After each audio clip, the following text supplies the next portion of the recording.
그래요. 하여튼 반갑습니다. 세상이라는 게 이렇게 생각에서도 인연이 있고 만나서도 인연이 있고 또 억지로 만들어가는 인연도 있는데 이제 김영경 대표님하고는 뭐 여러 인연이 얽혀 있는 것 같아요. 특히 오늘 여기에 이런 일을 하신다고 해서 볼 생각을 했는데 여기가 거기가 상당히 먼 데인데 가야 되나 했는데 우리 집사람이 그 배 추석 때 배 보내주시는 분 아니야? 가야지. 우리 김영경 대표님께서 가지고 배가 맛있어요. 집 근처에서 하시는. 그래서 그 가을만 되면 뭐 제대로 된 상자도 아니고 직접 이렇게 포장을 하셔가지고 그냥 한뜻한뜻 배를 타고가지고 보내주셔서 오늘 왔다 가면 또 이번 추석에도 좀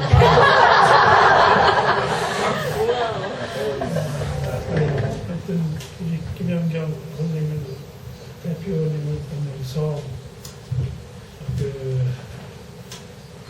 조지훈 씨의 시 중에 그 꽃이라는 게 있죠. 꽃이 피기로서니 바람은 탓하려 거기에 보면 묻혀서 사는 이들의 뭐 그런 말이 분들이 보면 공부도 하실 거 다 하시고 뭐 박사님이시고 유학까지 하시고 또 좋은 지인들도 많으신데 이렇게 묻혀서 언제나 남들이 하는 중요한 일을 이렇게 찾아서 이렇게 끈질기게 집요하게 하시는 걸 보면서 아주 제 마음속에 대단한 존경심을 가지고 있습니다. 오늘 이 자리에 어떤 분이 김 대표님하고 같이 호흡을 같이 하고 계실까 사실 대단히 궁금했습니다. 아니면 다니까 다들 아주 눈빛이 선하시네. 아주 좋으시고. 그래요. 그래서 오늘 제가 말씀드린 시간 한 70분 정도 얘기를 하나 이렇게 해서 무슨 얘기를 할까 이렇게 많이 고민을 했는데 제가 그 전공이 교육심리학이 전공입니다. 교육심리학도 분야가 뭐 학습, 뭐 성격 여러 분야가 있는데 그 중에서도 저는 도덕성 발달이 제 전공이고 그래서 이제 제가 한 분야는 모럴 사이콜로지라고 하는 도덕 심리학이 제 분야입니다. 원자는 이제 교육과 관련해서 아이들을 어떻게 도덕적인 품성을 갖도록 키우느냐 이게 제가 이제 서울대학에서 30년 동안 있으면서 제가 한 일입니다.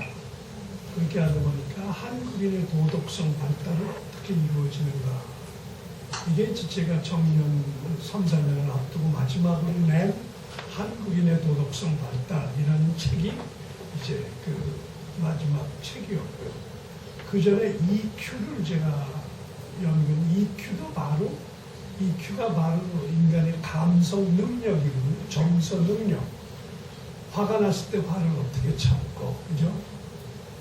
사람이라고 하는 건 자기의 감정을 억제하는 게 중요한데 이 EQ라고 하는 건 바로 자기의 감정을 조절하는 능력이거든요. 그래서 EQ 연구도 많이 했고 책도 많이 썼고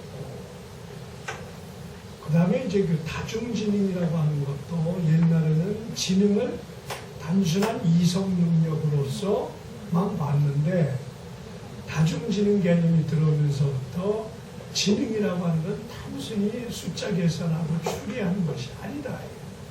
지능이라고 하는 것은 바로 사람의 얼굴을 보고 그 사람의 마음을 읽는 능력도 지능이 하나입니다. 어머니들이 자식 키울 때 뭐 곱하기 나누기 뭐 지식이 많아서 자식 잘 키우는 거 아니에요. 그죠? 엄마들이 자식 키우는 것은 아이의 눈빛으로 아이의 표정으로 아이의 몸짓으로 그 아이의 마음을 읽고 원하는 것을 해주고 이러기 때문에 애가 크는 거거든요. 어머니가 지식이 많아야 애 잘 키운다? 저는 아니에요. 자식과 어머니 사이의 커뮤니케이션은 감정의 커뮤니케이션. 어머니가 애를 위해서 희생하는 것은 이성 능력이 아니라 감성 능력. 도덕도 그런 어떤 도덕도 그 이성적인 능력이 필요하지만 도덕의 상당한 부분은 감성적인. 근데 배려가 아주 대단히 중요한데 배려는 나도 저 사람 도와야지, 저 사람 저 물건 얼마나 무거울까 따질건 다 따지면서도 가서 덥석 들어주는 사람은 많지 않거든요. 그냥 감성은 절실하게 와닿아야 돼요. 내가 도와주지 않고는 못 베길 것 같은 감성적인 압박감이 있어야 되는 거거든요. 우린 사실 오늘날 이 시대에 가난한 사람들 많고 저 사람들 도와줘야 된다는 생각도 있고 용기를 내서 싸워야 된다는 생각과 다 해요. 그러나 뭐가 없어? 혈당이 없어. 이거 내가 하지 않으면 안 된다라는 그게 뭐냐? 도덕에는 그런 결단 없이는 도덕이 아니에요. 도덕은 손해를 언제나 보게 되어 있는 게 손해입니다. 우리나라 사람들이 착각하는 게 있어요. 손해 보지 않고 도덕적으로 살 수 없을까? 그건 불가능해요. 그건 불가능해요. 정직하면 손해를 보게 돼 있어요. 그죠? 근데 손해 안 보고 정직하려니까 어렵죠. 그러니까 도덕은 언제나 손해를 각오해요. 이 손해를 각오하지 않으면 어떻게 도덕이에요? 우리가 지금 52개인가요? 덕목, 버추카드 덕목이 있죠? 예. 그거 하나하나 보세요. 뭔가를 희생하지 않으면 그 덕목 못 지켜요. 특히 정직 가장 기본적인 덕목인 정직, 또 우리 버추카드 맨 앞에 나와 있는 감사.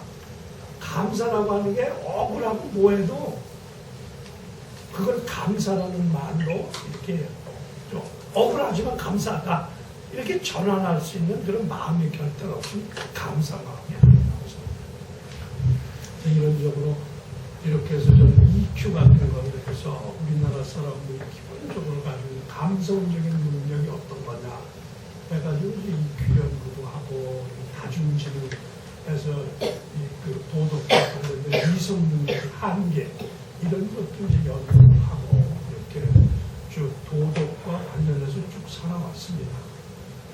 자, 오늘은 제가 이런 얘기를 좀 해볼까 해요.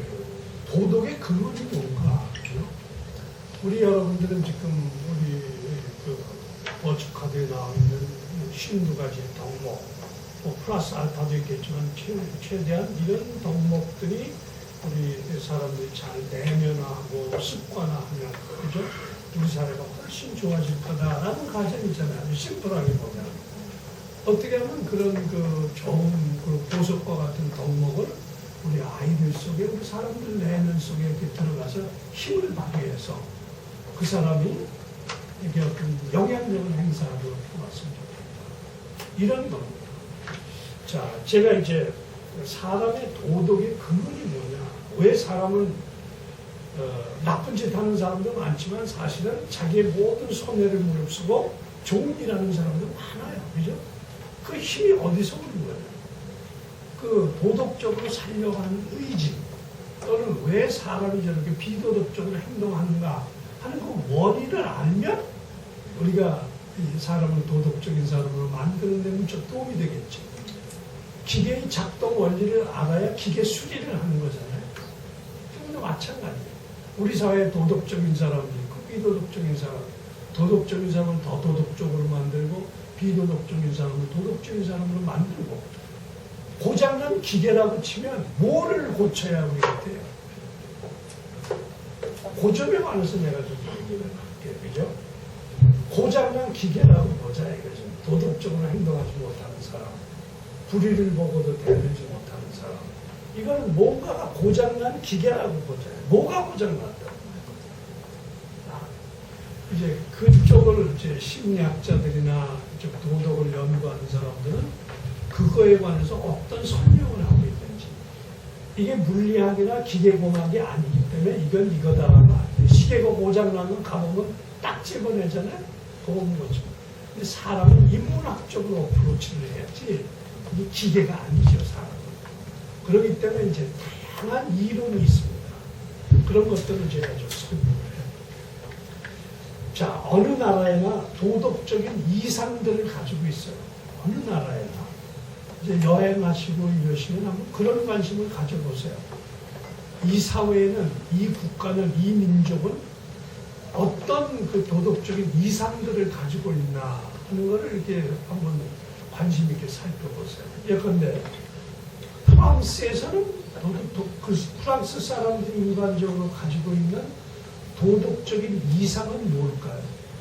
여러분들 칼레 시민이라고 하는 얘기 들어보셨죠? 칼레가 영국 그 도보 해협 건너면 바로 있는 도시가 프랑스의 조그만 도시 칼레입니다.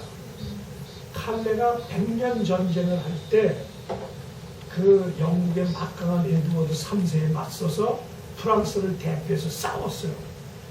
그 막강한 에드워드 3세하고 100년 전쟁 때 1년을 버티니까 에드워드 3세가 이거 아무것도 아닌 놈들이 1년을 버텨서 나의 이 꿈을 하니까 다 죽여버리겠더라고요. 칼레. 그 1년 동안 싸워가지고 칼레라는 조그만 도시가 에드워드 3세에 대항할 수가 없어요. 마지막에 가서 이제 전체가 항복을 합니다. 칼레 전체가. 칼레 전체라니까 다 죽여요. 애 하나 남기지 말고 칼레 시민 싹 죽여라. 에드워드 3세 명령이었어요. 그런데 많은 사람들이 그걸 어떻게 다 죽이냐. 항복했다 저기는. 다 죽이지 말자. 그러니까 에드워드 3세가 뭐라고 해요? 그럼 6놈이라도 죽여야 되니까. 6놈을 골라와라. 내가 죽이면. 근데 누굴 고르겠어요? 6놈을 골라와라. 그럼 상징적으로 6놈을 죽이겠다. 아무도 6놈을 대표로 못 뽑으면 다 죽이겠다. 그런데 그 칼레의 아주 부잣집, 우리 지금 재벌이겠지만 그 상당히 권위와 모두 있는 사람이 났습니다. 내가 6명 중에 하나로 내가 죽겠다. 그렇게 하니까 그 부자고 권력을 가지고 있는 칼레의 그 상층부의 귀족 6사람이 나타났습니다. 대각하게. 그래가지고 이 사람들이 자루를 뒤집어 쓰고 목에 그 교수용 밧줄을 달고 나타납니다. 광장에. 우리를 죽여라. 그리고 칼레 시민을 살려달라. 그래서 이제 그러니까 이제 왕을 죽이려고 할 때 왕비가 에드워드 3세의 왕비가 아기를 임신했어요. 내가 지금 아기를 당신의 아들을 임신했는데 지금 사람을 저렇게 죽이는 거기 때문에 내가 불안해서 안 된다. 에드워드 3세가 결국은 그 6사람도 살려줍니다. 그게 이제 프랑스의 도덕적인 이상입니다. 우리 사회가 부딪히는 많은 문제는 제일 중요한 게 자율성 있잖아요. 그죠? 노블리스 오블리제가 거기에 해당되는 거죠. 가장 상층의 혜택 많이 받은 사람이 가장 큰 희생을 앞장서서 하고. 그래 프랑스에서는 그런 것들, 강요하지 않는 도덕이 프랑스의 도덕이에요. 프랑스라고 하는 게 상당히 어느 사회나 어느 전 세계 어디보다도 프랑스는 양심에 입각한 이런 걸 존중하는 나라잖아요. 자, 프랑스는 시민들에게 그래서 칼레 시민의 정신이 어떻게 보면 프랑스 도덕 교육의 이상입니다. 자기 양심에 어긋나지 않는 한 자기 양심을 지키려고 노력하는 것으로 강조하고 도덕적인 자율성을 아주 강조를 하죠. 반면에 러시아 가시면 러시아의 도덕적인 이상은 뭘까요? 러시아의 많은 학교에 가보면 지금도 우리나라의 단군 이순신이 저 학교 교정에 있는 것처럼 러시아의 초등학교에 가보면 어린애 동상이 있습니다. 이게 파블리카 마조로프라고 하는 13살짜리 아이의 동상입니다. 그게 스탈린 시대나 그 전 시대나 모든 학교에 있어가지고 우리나라 이승복이 같은 거였어요. 그러면서 뭘 했느냐면 나라를 위해서 자기 아버지도 기꺼이 고발할 수 있는 이것이 그러니까 가족주의를 벗어나야 돼요. 그게 그 러시아의 도덕적인 이상이고 지금도 러시아의 애국심은 그런 애국심입니다. 자, 러시아의 그런 그 그것이 표상이 돼가지고 러시아는 지금도 우리는 이승복이 걷어쳤지만 거기는 여전히 파브리카 마저로 공산당의 전체 이득을 위해서 가족주의, 아버지조차도 고발할 수 있는 이런 것들을 내세우고 있죠. 독일 같은 데가 그 히틀러가 나와서 뭐 엉뚱한 놈이 나왔다 그러는데 벌써 히틀러 이전에요. 야코베 스피노자가 나오던 1500년대 말 1600년대 초부터 독일 민족은 위대한 민족이다라고 하는 사상이요. 그때부터 있었어요. 우리나라 춘원 이광수가 민족 개조 이론을 펼칠 때도 독일의 그런 그 사람들의 그 에토스 심리학 같은 사람의 걸 끌어들여가지고 우리나라의 민족성의 근원을 영국, 독일 사람들이 게르만의 우수성을 얘기하는 톤으로 들어와가지고 이광수도 민족 개조를 얘기한 적이 있어요. 그러니까 그 뭐 괴링이니 이런 사람들이 뭐에 심취했던 사람, 독일 민족은 위대하다. 이 위대한 민족 속에 유태인의 피가 섞여들어서 우리 게르만이 더럽혀지고 있다. 이런 사상은 1017세기부터 독일 사상의 지식인들 사이에서는 대단히 유행하게 읽히는 책이었어요. 그것이 이제 히틀러의 영향을 줘서 저렇게 되죠. 이게 잘못된 도덕이 나치즘을 나오고 그 이후로부터는 독일도 상당히 그런 어떤 그런 민족적인 어떤 에스노센트리즘이죠. 민족 우월주의라고 하는 걸 철저히 그 교과서에서도 빼고 사회에서도 뺍니다. 독일이 지금은 그런 민족 그 에스노센트리즘이라고 하는 것을 애를 쓰고 있는 게 지금 독일의 어떤 도덕의 정신이고 중국의 정신은 뭘까요? 여러분들 중국에서 항저우 가보셨죠? 항주. 항주에 악비묘 가보셨어요? 악비묘? 가보신 분 보긴 많은데 보면 묘가 3개가 있고 그게 악비묘예요.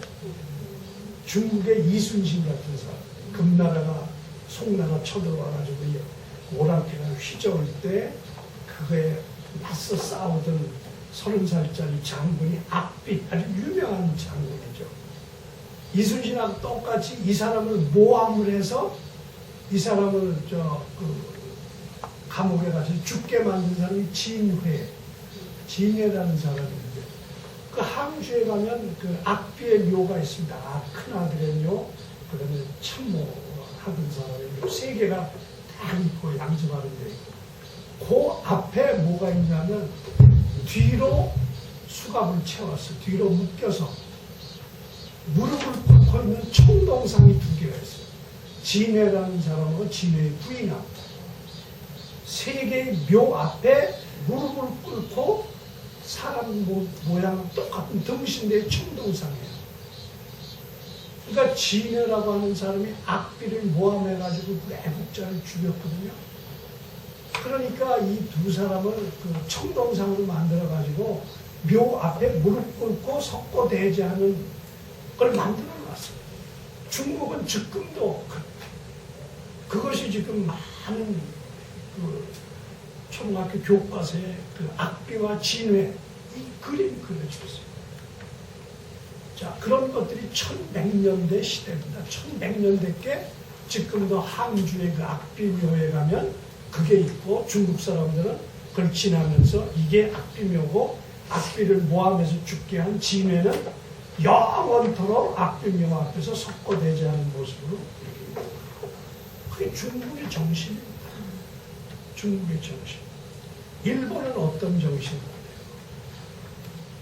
일본은 뭐 우리들은 잘 모르지만 일본에 지금 걔네들끼리 보는 우익의 교과서나 이런 데 가면 뭐가 있는지 아세요? 자, 일본의 아주 유명한 회사다. 이 회사가 태평양 전쟁이 일어나기 전까지 영국하고 거래를 했다. 그래서 태평양 전쟁이 일어남으로써 그 돈을 못 갚았다. 영국 회사에다가 물건을 수입해서 팔았는데 전쟁이 나가지고 우리 회사가 히로시마에 본부가 있어서 싹 망했다. 그런데 무슨 일이 벌어져? 전쟁이 끝나고 그 45년이 지나간 47년에 그 영국 본사에 일본 사람 2사람이 나타난 거예요. 그 본사에 찾아와가지고 나는 당신네와 거래하던 일본의 어느 회사의 부장이고 얘는 거기 계장이었다. 왜 왔냐? 우리 일본 그 회사가 당신네한테 빚진 돈이 200만 불 정도 된다는 거 내가 알고 있다. 맞다. 전쟁 끝나서 니들 못 갚지 않냐? 왜 왔냐? 돈 갚으러 왔다. 그러냐? 돈 달라. 그러니까 내가 갚겠다. 일주일만 여유를 달라. 일주일. 그랬더니 그 사람들 요구가 뭐냐? 여기서 이 동네에서 제일 큰 극장이 어디냐예요. 극장이 있다. 거기 좀 하루 좀 빌려줄 수 없냐? 그래서 물어봤더니 이 사람 하는 얘기가 뭐냐면 돈을 갚겠다. 근데 돈을 어떻게 갚냐? 자기가 이제 영국 사람들이 일본 사람에서 제일 관심 있는 게 뭐냐? 일본 사람들이 하리길이라고 해서 자살에 죽는 거 있죠. 할복 자살하는 거. 할복 자살하는 걸 대단히 궁금해한다는 걸 알고 있다. 그래서 내가 극장을 빌려주면 거기서 자살하는 걸 시연을 보이러 왔다.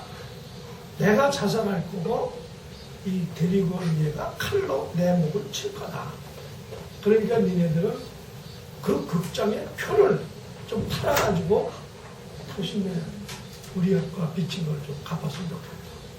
진짜로 온 거야, 이 사람 진짜로.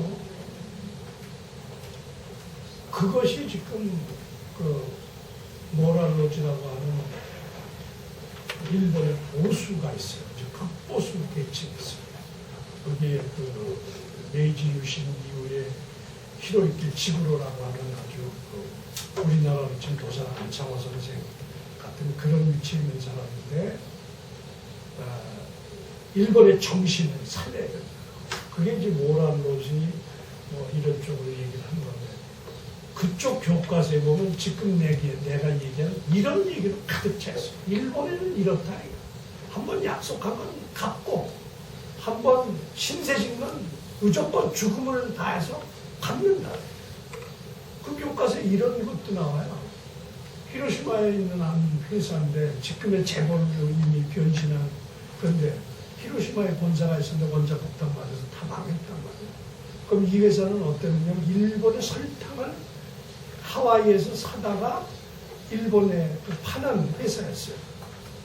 그럼 이제 일본에 이제 하와이에서 사탕수수가 나면 이 사탕수수가 그 샌프란시스코에 있는 제당 공장으로 가서 제당이 되면 이 일본 회사는 샌프란시스코 가가지고 그걸 배에다 실어다가 일본에다 설탕을 파는 회사였어요. 그런데 전쟁이 나니까 돈을 갚을 수가 없어요.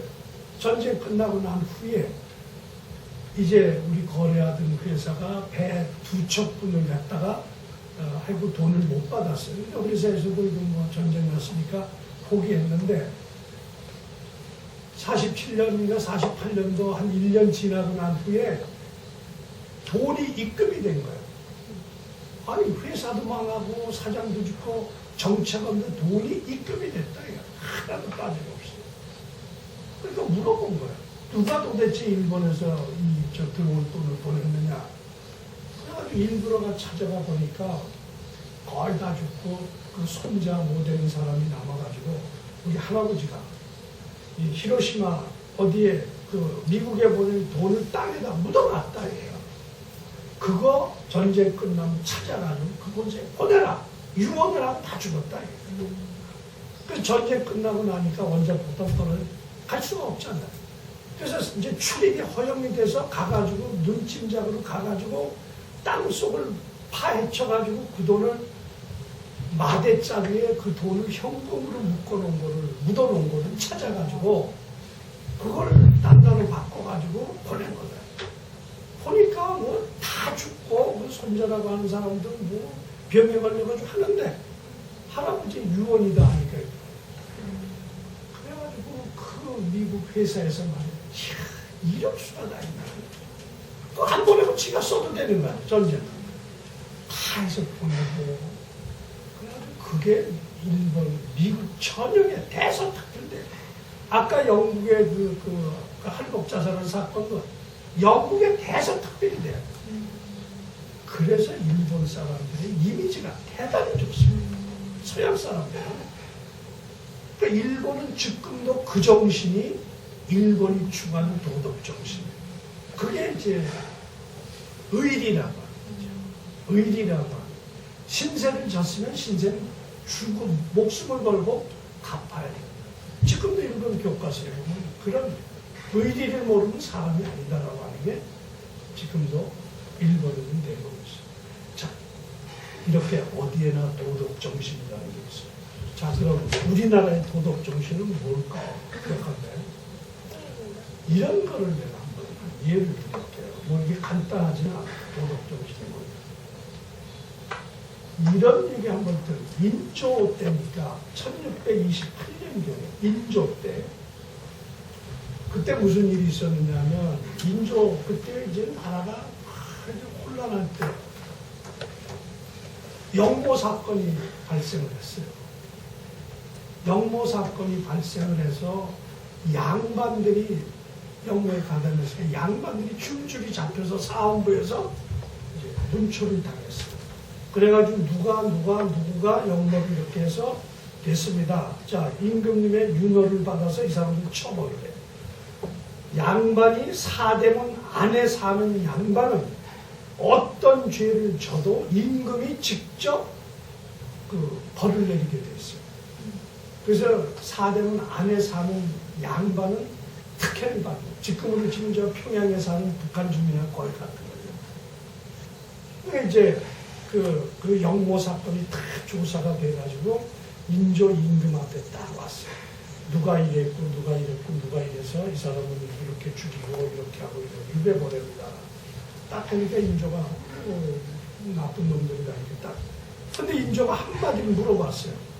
그런데 이 영모 사건이 어떻게 밝혀졌어? 이렇게.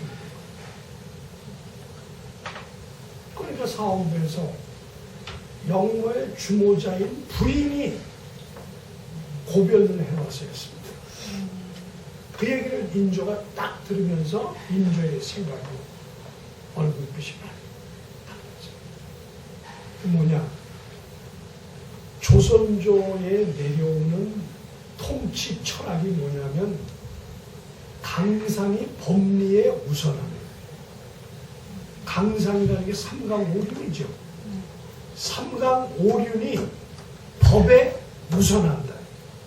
영모를 일으킨 거는 법을 어긴 거예요. 그죠? 강상은 뭐예요?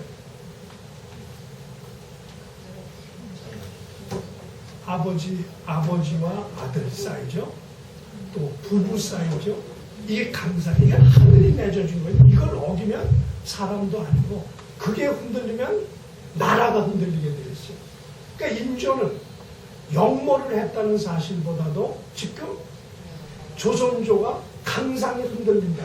어떻게 부인이 자기 남편이 영모에 가담했어도 그럼 같이 죽거나 같이 사는 거지. 그걸 저만 살자고 자기 남편을 영모를 하고 있다는 걸 고변을 했다. 그래가지고 그래 지금 이 영모한 놈들을 처리하는 건 두고 우선 중요한 게 뭐냐? 강상을 어긴 죄를 물어야 되겠다. 그래가지고 그 부인을 데려다가 여자들은 원래 그 교수형에 처하지 않습니다. 여자들은 그냥 다른 집에 노비로 보내거나 이러는데 이거는 강상이 무너지는 대단히 중요한 거다. 왜냐하면 강상이 무너진다는 건 조선조에서는 왕권이 무너지는 거나 동일한 겁니다.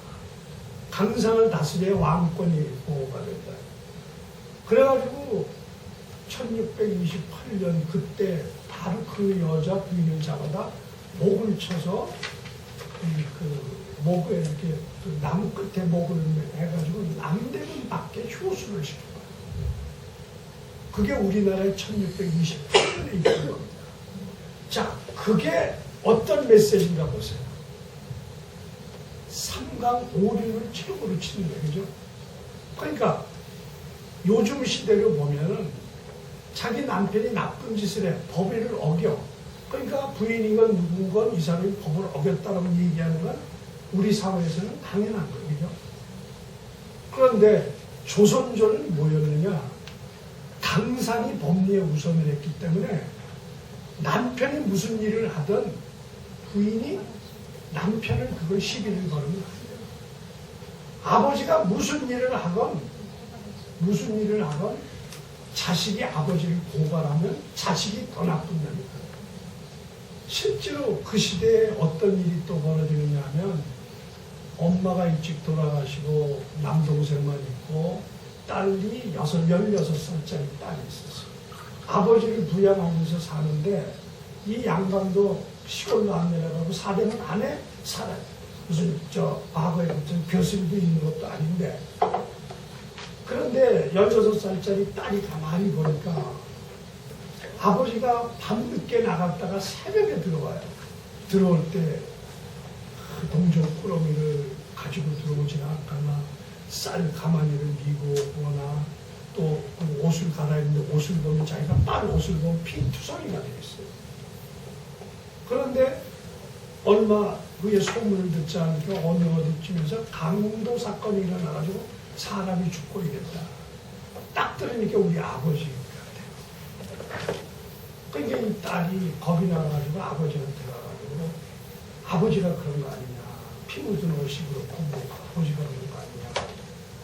그러니까 아버지는 아니다 그러지만 딸은 벌써 눈치가 돼가지고 아버지 그럼 빨리 우리 시골로 이사 가서 시골에서 농사지면서 삽시다. 아버지는 그러자 하는데 하루 이틀 가. 벌써 수사가 들어오고 이런 거지 벌써 딴 데에 눈치채가지고 사헌부에 가가지고 얘기를 하면 또 뭐 이제 방도 붙잖아. 이런 사람을 한번 선처하고 뭐 하니까 그걸 믿고 사헌부에 가가지고 우리 아버지가 그런 것 같습니다라고 얘기를 한 거예요. 아버지 형이 좀 줄어들까 해서. 그 사업 관리들이 와가지고 낚아채가지고 가고, 그러니까 남동생들 데려다가 문초를 하고 고문을 하니까 우리 뭐가 있다. 어디 어깨 뭐 아버지가 뭐 묻어놓은 뭐가 있다. 다 되니까 이 강도의 주범이라는 게 탁 드러난 거예요. 그래가지고 그 사람들 양반이니까 이제 임금이 이제 마지막에 이제 형을 내리는데 어떻게 이런 사람이 수십 년 동안 나쁜 짓을 했는데 이번에 밝혀졌냐 물으니까 딸이 고변을 해왔고 자식들이 아버지의 이런 거를 다 털어놨습니다. 이러니까 임금이 보기에도 관례상 이런 삼강오륜을 어긴 게 더 나쁜 거예요. 그러니까 그 자식들부터 더 크게 벌어집니다. 자, 보세요. 이게 1600년대 조선에서 일어났던 건데 이것이 대한민국 전체, 조선 전체를 어떤 도덕으로 이끌어간다 생각합니다. 누구든지 삼강오륜으로 다 연결돼서 스승과 제자이죠. 또 직장 상사와 나. 아랫사람은 윗사람이 잘못하는 거에 대해서 정직하면 안 돼요. 그 딸도 정직했기 때문에 그런 거잖아요. 우리나라는 기본적으로 우리나라가 제가 이제 30년 동안 연구해본 바에 의하면 우리나라는 참 정직성이 부족한 나라입니다. 뭐 우리 여기 있는 다 마찬가지로 우리 한국 사람들의 정직성이라고 하는 건 다른 나라의 정직성하고 아주 다른 개념입니다. 다른 나라는 정직성이 모든 사회관계에서 제일 우선순위가 높은 게 정직이에요. 근데 우리나라는 이 정직의 우선순위가 상당히 떨어져요. 그래서 여기 계신 분들도 보세요. 거짓말 제일 많이 하는데 누구한테 거짓말 제일 많이 하세요? 제가 조사를 해보니까 가까운 사람한테 거짓말을 제일 많이 합니다. 시집온 따님들은 친정 엄마한테 거짓말 제일 많이 해요. 아마 오늘도 전화로 거짓말 많이 하셨을 거예요. 어머니가 딱 듣고 너 감기 걸렸나 본데 하면 아니, 너 뭐 밥은 먹고 다니냐? 쫄쫄 소리가 나서 밥 안 먹어서도 엄마 나 밥 먹고 다니까 전혀 걱정하지 마 이러죠. 그럼 딸이 엄마한테 그러는 거, 그죠? 가까운 사이일수록 우리나라는 거짓말이 삼강오륜의 일환으로 돼 있어요. 왜냐하면 삼강오륜을 지키기 위해서는 상대방이 걱정 안 하도록 하기 위해서 사실과 다른 얘기를 해요. 이 얘기를 내가 일본 사람한테 하면 일본 사람들이 거짓말이 필요할 때 하긴 한다.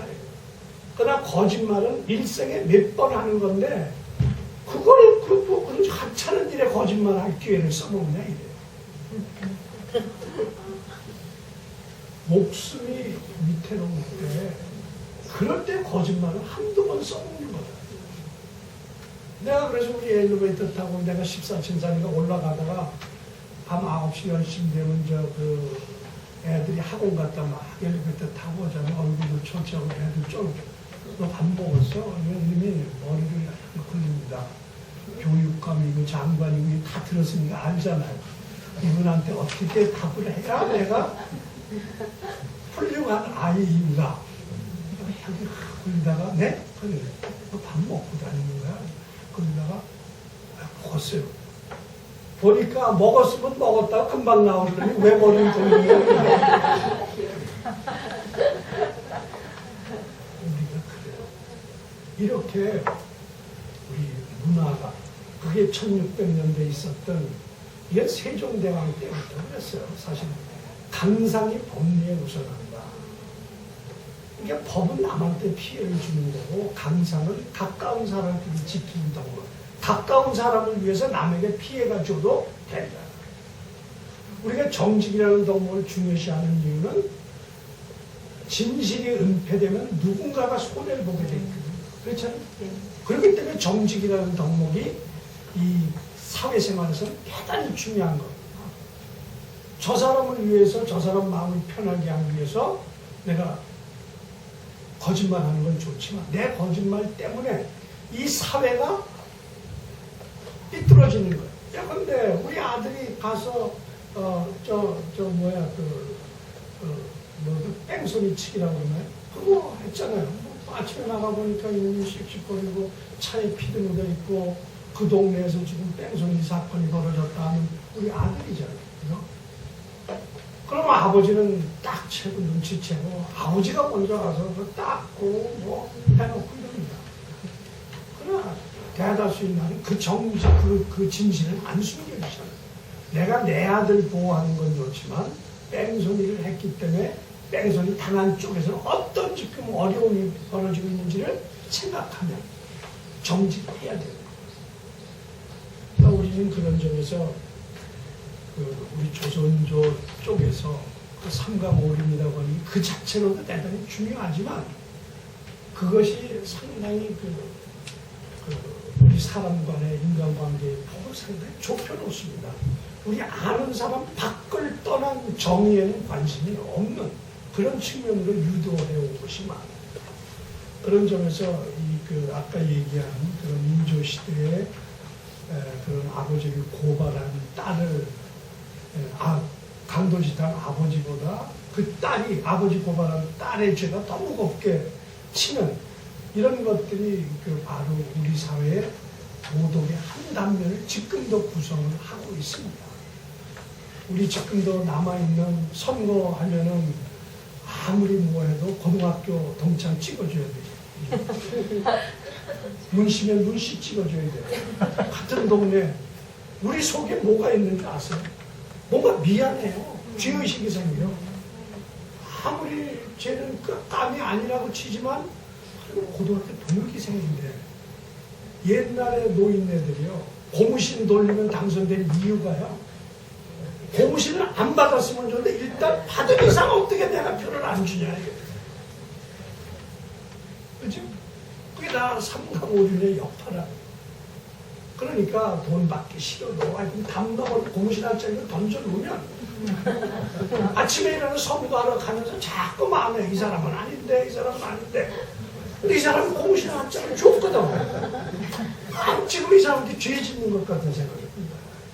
그 옛날에는 고무신이건 뭐건 하여튼 손에 뭐를 안겨주면 그 사람 내표 된다 하는 게 우리의 정서였다. 자, 이렇게 이제 어느 사회나 그 사회에서 추구하는 도덕적 가치가 있어요. 그래서 나름대로 다 도덕을 가르칩니다. 세종대왕 때도 그래서 삼강 행실도라는 걸 만들어가지고 세종대왕 때 한번 삼강 행실도 도서관에 가시면 아직도 있어요. 그림이 있고 그 부모님 묘소가 있고 묘소 옆에서 시묘사라는 그런 그림이 있어요. 중국의 미국인데 아버지가 돌아가시니까 모든 걸 폐하고 아버지 묘소 옆에서 3년을 살다가 왔다. 효자다. 또 또 넓적살이 딸이 살을 떼어내가지고 구워드렸다. 이런 게 가득 찬 게 삼강행실도. 그거를 가르치고 싶은데 독일도 가면 독일에도 도덕 그렇게 미국 가면 미국에도 벤자민 프랭클린의 그 13가지 덕목이 참 되고 해설이 잘 된데 성경책처럼 된 것이 학집마다 가지고 있어요. 조지 워싱턴의 Rules of Civil이라고 있어요. 거기에 102가지가 있어요. 이럴 땐 이렇게 하라고 하는 룰이 있어요. 그 룰을 지금도 가면 서점에 가면 그 워싱턴의 조지 워싱턴 겁니다. 조지 워싱턴의 그 Rules of Civility, 미국 시민이라면 지켜야 될 행위 규칙이 102가지가 1, 2, 3, 4 돼 있어요. 그걸 지금도 미국 사람들은 그걸 집에다 놓고 지금 사돈집하고 만나는데 이럴 때는 자리 배치 어떻게 뭐 해야 되는 게 거기 보면 나와요. 그러니까 조지 워싱턴이라고 하는 사람 아시지만 9살 때 엄마 아버지가 돌아갔어요.